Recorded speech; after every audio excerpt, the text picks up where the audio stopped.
how do you know a great candidate's a great candidate?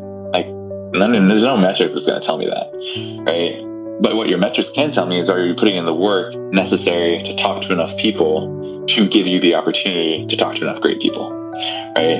And so for us, like, I track hires, but that's not the metric I hold you to. Like, we look at candidate to hire ratio, we look at time and stage, we look at time to fill, we look at candidate to offer ratio, we look at final to offer ratio, and then we look at offer acceptance, and then we look at non-regrettable and regrettable turndowns.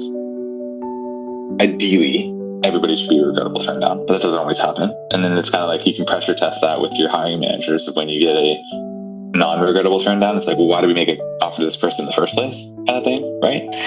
And so for me, the metrics, when you look at those pieces, if you're doing the things you need to, right? If you're like a 20 to 30 candidate to hire ratio, so for like every 20 to 30 people you're talking to at the first stage or getting to a hire, like, you're spending your time in a pretty good place.